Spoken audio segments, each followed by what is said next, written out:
The ultimatum. The vast expanse of space had always beckoned humanity, a siren call that whispered of endless possibilities and untold wonders. For centuries, mankind had dreamed of the stars, reaching out with telescopes, probes, and finally, faster than light ships. But on that fateful day in 2157, as the massive alien vessel appeared in Earth's orbit, blocking out the sun like an apocalyptic omen, humanity realized they were no longer alone, and perhaps no longer the masters of their own destiny. Admiral Sarah Chen stood on the bridge of the UES Defiant, Earth's flagship, her stern gaze fixed on the holographic display of the alien craft. It dwarfed their most impressive vessels, a behemoth of gleaming metal and pulsing energy fields that spoke of technology far beyond their own. "Status report," she barked, her voice steady despite the tension that gripped the bridge. Lieutenant Commander Rajesh Patel's fingers danced over his console. "The alien vessel has maintained its position, Admiral. No signs of weapons charging, but their shields are still up. We're detecting massive energy readings, unlike anything we've ever seen." Chen nodded, her mind racing through scenarios, each more dire than the last. "Any response to our hails?" As if in answer, the comm system crackled to life. A deep, resonant voice filled the bridge, its tone dripping with barely concealed contempt. "People of Earth, hear me. I am Grand Emissary Zorax of the Galactic Imperium. Your pitiful world now stands at the threshold of a greater destiny. Rejoice, for you have been deemed worthy to serve as a tributary state to our glorious empire." A collective gasp rippled through the bridge crew. Chen's eyes narrowed, her jaw clenching. "This is Admiral Sarah Chen of the United Earth Fleet. We do not recognize your authority over our world or our species. State your intentions clearly, or withdraw from our space immediately." A harsh, grating sound emanated from the speakers. Laughter, Chen realized with a chill. "Brave words, little human," Zorax sneered, "but ultimately meaningless. The Imperium's will is absolute. You will submit to our rule and pay tribute, or face annihilation. The choice is yours." Chen's mind raced. Earth had made remarkable strides in space technology over the past century, but they were clearly outmatched here. Yet the thought of simply rolling over and accepting alien domination made her blood boil. "We require time to consult with our world's leaders," she said, buying time. "How long do we have to consider your offer?" "You have one Earth rotation," Zorax replied. "When the sun next rises over your capital, we expect your unconditional surrender and a pledge of fealty to the Imperium. Fail to comply, and we will demonstrate the price of defiance." The communication cut off abruptly, leaving the bridge in stunned silence. Chen turned to her executive officer, Commander Elena Rodriguez. "Get me a secure line to the United Earth Council. Now." Within the hour, the UEC's emergency session was in full swing, conducted via encrypted holographic links from secure bunkers across the globe. Chen watched the faces of Earth's leaders, noting the fear, anger, and determination that warred in their expressions. President Amara Okafor of the African Union spoke first, her voice firm. "We cannot simply bow to these aliens' demands.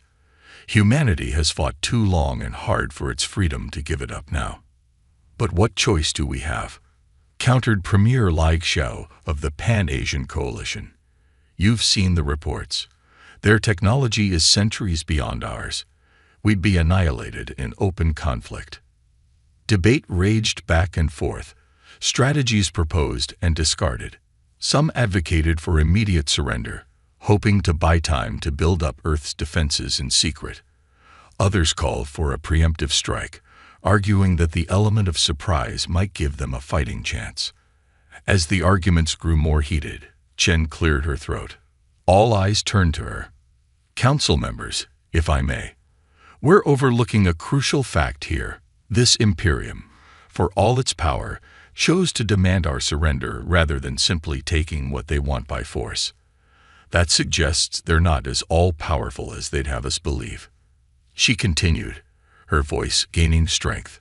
"Moreover, they've given us time to consider. and truly overwhelming force wouldn't need to negotiate. I believe we have a chance here, not just to resist, but to show the galaxy that humanity is a force to be reckoned with. President Okafor leaned forward, intrigued. What do you propose, Admiral? Chen's eyes gleamed with determination. We use the time they've given us, not to prepare a surrender, but to ready ourselves for war. We activate every shipyard, every weapons facility. We reach out to our off-world colonies, warning them to go dark and prepare for resistance. And most importantly, we send out messages to every corner of space we can reach. Messages? Premier Li frowned. To whom? To anyone who'll listen, Chen replied. Surely we're not the only species who faced the Imperium's tyranny.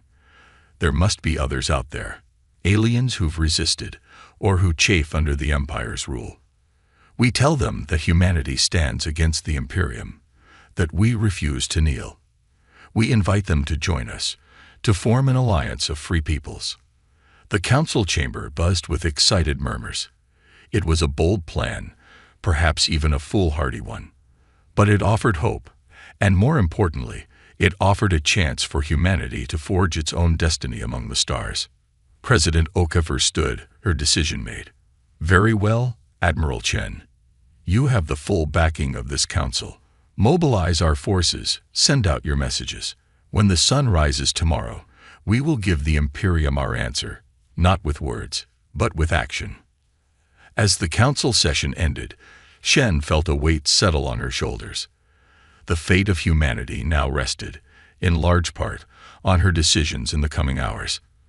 But as she gazed out at the stars, she felt a fierce pride swell in her chest. Whatever came next, Earth would face it standing tall, unbowed and unbroken. Little did the Imperium know, they had just awakened a sleeping giant. Humanity was about to show the galaxy why you should never underestimate the tenacity, creativity, and sheer bloody-mindedness of the human spirit. The battle for Earth, and for the future of the galaxy, was about to begin. Preparations and alliances. The next 24 hours saw humanity's finest hour. As news of the Imperium's ultimatum spread, panic gave way to a grim determination. The people of Earth, so often divided by petty differences, now stood united in the face of an existential threat. In orbit, the shipyards of Luna and Mars worked at a feverish pace. Admiral Chen's plan, dubbed Operation Defiance, called for a radical redesign of Earth's fleet. Traditional capital ships were scrambled into smaller, more agile craft, prioritizing speed and stealth over raw firepower. Dr. Yuki Tanaka, Earth's foremost expert in xenotechnology, led a team of scientists in a desperate race against time. They pored over every scrap of data gleaned from scans of the Imperium ship, searching for weaknesses to exploit. There, Yuki exclaimed, her eyes wide with excitement. She pointed to a series of energy fluctuations in the alien vessel's shield matrix. These patterns, they're not random. It's a recurring cycle with microsecond vulnerabilities. Her colleague, Dr. Mohammed Al-Fahim, leaned in closer. You're right. If we could synchronize our weapons fire with these fluctuations, we might just have a chance. Yuki finished, a fierce grin spreading across her face. As the scientists worked, Earth's quantum communication arrays hummed with activity. Messages streamed out into the void, carried by tachyon beams to the farthest reaches of known space. They spoke of resistance, of unity, of a small blue world that dared to stand against tyranny. On the colony world of Novaterra, Governor Elena Vasquez received the transmission with a mixture of fear and pride. They're really going to do it, she murmured, turning to her advisors. They're going to fight. Her military attaché, Colonel Jared Stone, nodded grimly. Then we fight too. We'll evacuate the civilians to the deep shelters and prepare for guerrilla warfare. The Imperium may take our cities, but they'll never hold this world. Similar scenes played out across a dozen human colonies, from the ice mines of Europa to the floating cities of Titan. Humanity dug in and prepared for a war unlike any they had ever faced.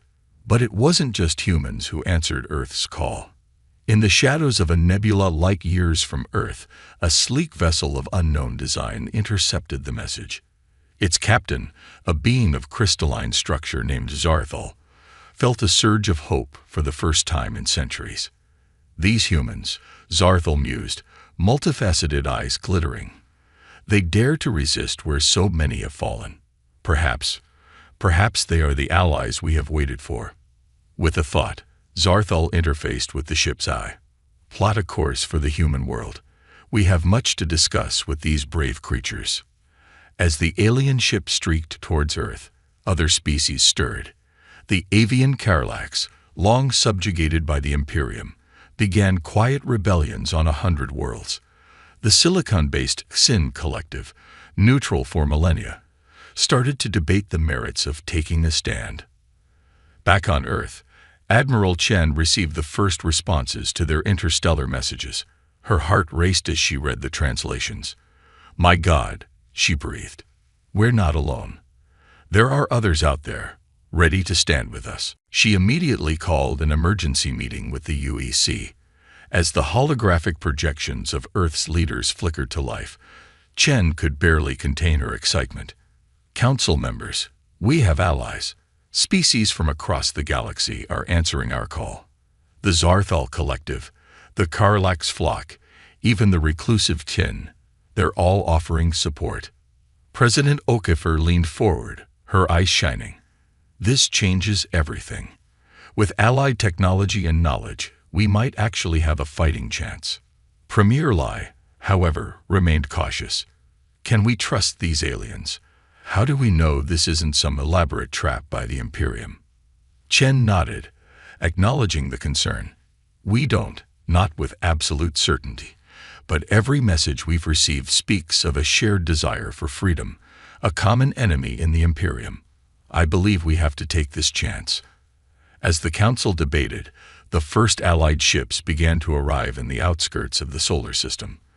The Zarthal vessel, crystalline and ethereal, was first. It was soon joined by a swarm of Karlax bioships, organic craft that pulsed with life. Even a lone Xin world ship, vast beyond imagining, shimmered into existence at the edge of the Orc cloud. On the bridge of the UES Defiant, Chen watched in awe as the Allied fleet assembled. It was a ragtag group, disparate technologies and species united by a common cause. But there was power there, and hope. Lieutenant Commander Patel's voice broke through her reverie. "Admiral, we're receiving a transmission from the Imperium ship. They're demanding our answer." Chen straightened her uniform, a cold smile playing at the corners of her mouth. "Well then, let's not keep them waiting. Open a channel." The holographic image of Grand Emissary Zorax appeared, his alien features twisted in a sneer. "Well, humans, have you come to your senses? Are you ready to kneel before the might of the Imperium?" Chen met his gaze unflinchingly. "Grand Emissary, on behalf of Earth and all free peoples of the galaxy, I have a message for you and your Imperium." She paused, savoring the moment. "We do not kneel. We do not surrender. And we sure as hell don't pay tribute to tyrants." Zorax's expression contorted with rage. "You dare? You insignificant specks, you have no idea of the power you're dealing with. We will crush your pathetic world and—" Chen cut the transmission with a gesture, turning to her crew. "Battle stations. Alert the Allied fleet. The Imperium wanted an answer." Her eyes blazed with determination. "Let's give them one they'll never forget."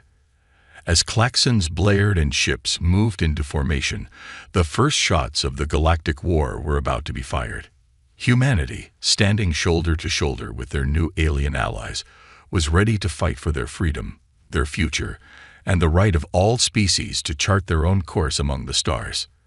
The battle for Earth was about to begin, and with it, a struggle that would reshape the very face of the galaxy. The first strike. The vast emptiness of space erupted into chaos as the Imperium launched its assault. Thousands of ships, each a city-sized marvel of destructive power, poured out of hyperspace. Their energy weapons lanced across the void, a dazzling display of lethal beauty that threatened to overwhelm Earth's defenses in moments. But humanity and their allies were ready. Admiral Chen's voice rang out clear and steady over the fleet-wide comms. All ships, execute Operation Firefly. I repeat, execute Operation Firefly. In an instant, Earth's fleet scattered like dandelion seeds in the wind. The redesigned ships, smaller and more agile than their Imperium counterparts, danced between the energy beams with impossible grace.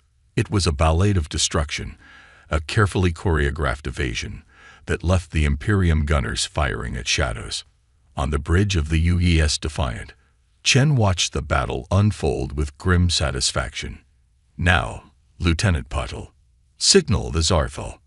Across the battlefield, the crystalline ships of the Zarthal Collective began to glow with an inner light. Beams of pure energy lanced out, not at the Imperium ships, but at seemingly empty patches of space. Where they struck, reality itself seemed to ripple and tear. Grand Emissary Zorax, watching from his flagship, felt the first stirrings of unease. What trickery is this? Our ships report no damage, yet. His words were cut short as a dozen Imperium dreadnoughts suddenly vanished, reappearing seconds later hundreds of thousands of kilometers off course, their crews disoriented and systems scrambled. Micro-wormholes, Chen explained to her stunned crew. The Zarthal's gift to us. They can't generate them large enough for our ships, but they're playing havoc with the Imperium's formation. But the Imperium was far from defeated. As their initial surprise faded, they began to adapt, their overwhelming numbers starting to tell. Energy beams and plasma torpedoes filled space, slowly but surely boxing in the Allied fleet. It was then that the Karlax made their move. Their bioships, previously hanging back from the main battle, suddenly surged forward. As they approached the Imperium lines, they began to change. Tendrils of living metal extended, latching onto enemy vessels. Where they touched, Imperium shields flickered and died. By the Eternal Throne, Zorax breathed, watching in horror as his impenetrable warships were reduced to vulnerable hulks. What manner of abominations are these? The Karlax ships, their work done, retreated as swiftly as they had advanced. In their wake, they left a swath of Imperium vessels exposed and defenseless. Chen didn't hesitate. All ships, concentrate fire on the unshielded targets. Bring them down. Human and alien weapons fire converged on the vulnerable Imperium ships. Hulls designed to withstand the fury of exploding suns crumpled under the onslaught. For the first time in living memory, Imperium warships died in droves. But the battle was far from over. The Imperium's numbers were vast, and for every ship destroyed, two more seemed to take its place. Slowly but surely they began to push towards Earth, their relentless advance eating away at the Allies' defensive lines. It was then that the Xin made their move. Their world ship, silent and unmoving since the battle began, suddenly came to life. It didn't fire weapons or launch fighters. Instead, it began to sing. A haunting melody filled every communication channel, every sensor reading. It resonated through the hulls of ships, human and Imperium alike. Where it touched Imperium minds, it brought confusion and discord. Coordinated attacks fell apart. Formations dissolved into chaos.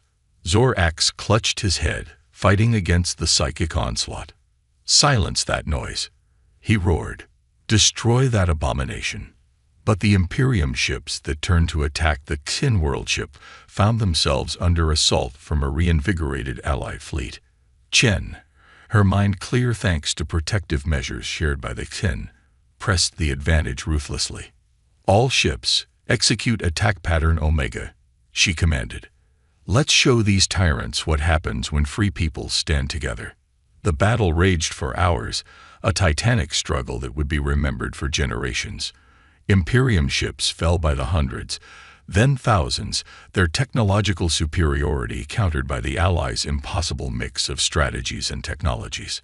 As the Imperium line finally broke, their remaining ships fleeing into hyperspace, a ragged cheer went up across the Allied fleet. They had done it. Against all odds, they had withstood the full might of the Imperium and emerged victorious. But Chen knew the war was far from over. As the adrenaline of battle faded, she turned to her XO, Commander Rodriguez.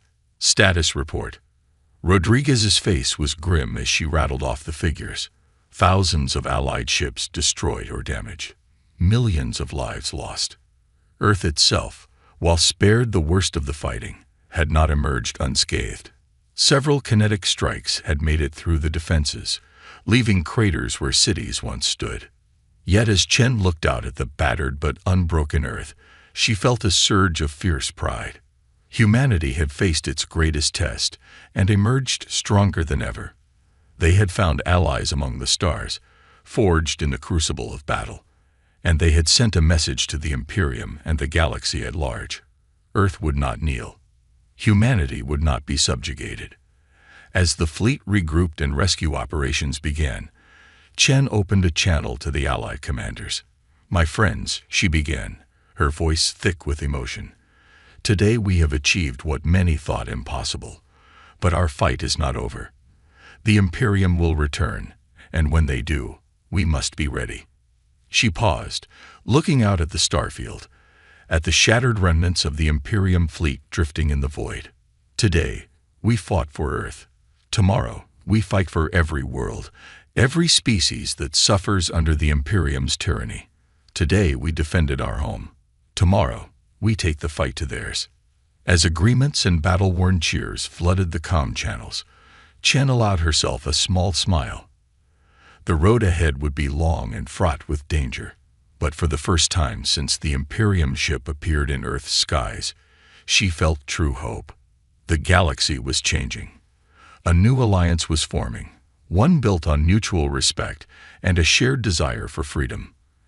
And at its heart stood humanity, no longer alone in the cosmos, but united with friends against the darkness of tyranny. The battle for Earth was won.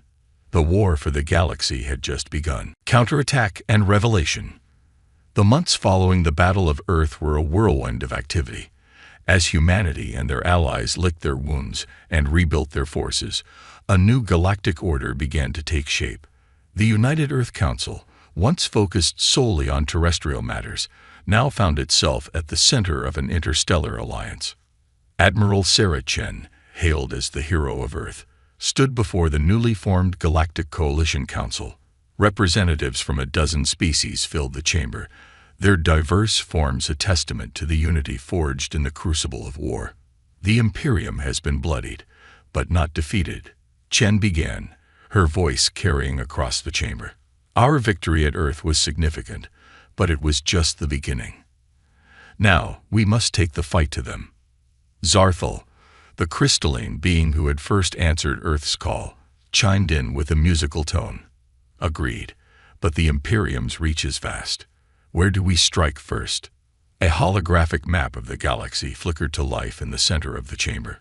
Vast swaths of it glowed red, marking Imperium-controlled space. Chen's eyes narrowed as she studied it. "Here," she said, pointing to a cluster of systems near the galactic core. "Intelligence gathered from our Karlax allies suggests this is the location of the Imperium's primary shipyards. If we can strike there, we can cripple their ability to replace their losses." The council erupted into debate. It was an audacious plan, striking at the heart of Imperium space. But as the discussion raged, a new voice cut through the clamor. "There is another factor to consider." All eyes turned to the shadowy corner where Sin, the silicon-based collective, had been silently observing. Their forms shimmered, coalescing into a vaguely humanoid shape. "During the battle, our psychic probes detected something unexpected within the Imperium ranks." The chamber fell silent as Sin continued. "There is discord within the Imperium. Not all of its citizens support the endless conquest. We sensed resistance, an underground movement, perhaps, waiting for the right moment to strike." Chen's mind raced with the implications. "Are you saying there could be allies within the Imperium itself?" Sin's form rippled in what might have been a nod. "It is possible, but reaching them will be dangerous. The Imperium's control over its populace is absolute, or so they would have us believe. The council chamber buzzed with excited murmurs. Chen turned to Dr. Yuki Tanaka, who had been quietly observing the proceedings. "Doctor, you've been studying the Imperium's technology. Is there any way we could establish contact with these potential allies?" Yuki's eyes lit up with the thrill of a new challenge. "Perhaps. The Imperium's communication networks are heavily encrypted, but with the Zarthal's expertise in quantum entanglement and our own advancements in AI, yes, I think we might be able to create a secure channel." Chen nodded, a plan already forming in her mind. "Then we have our strategy. A two-pronged attack. While our main fleet strikes at the shipyards, a smaller elite team will infiltrate Imperium space to make contact with this resistance." The council voted unanimously to approve the plan. As the meeting adjourned, Chen found herself looking out at the stars, visible through the station's transparent dome. Somewhere out there, the Imperium was licking its wounds, plotting revenge. But now, for the first time, she allowed herself to believe that they might not just survive this war, but win it. Weeks later, Chen stood on the bridge of the UES Defiant, now upgraded with a dizzying array of alien technologies. Around her, a vast armada of human and alien ships prepared to jump to hyperspace. "All ships report ready," Admiral Lieutenant Commander Patil announced. Chen took a deep breath, steeling herself for what was to come. "Very well. Commence Operation Lightbringer." In a flash of light, the Allied fleet vanished, hurtling towards the heart of Imperium space.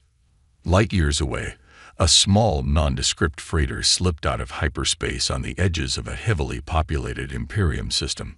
Its hull bore the markings of a standard Imperium cargo vessel, but inside, a joint team of humans and aliens worked feverishly at their stations. Dr. Tanaka's fingers flew over a console of her own design, a fusion of human intuition and alien logic. "Commencing broadcast," she announced. "Let's hope someone's listening." Deep within the sprawling ecumenopolis that covered the entire surface of the system's primary world, a young Imperium citizen named Lyrax froze as her personal communicator crackled to life. A message, encoded in a cipher she had thought known only to a select few, scrolled across its screen.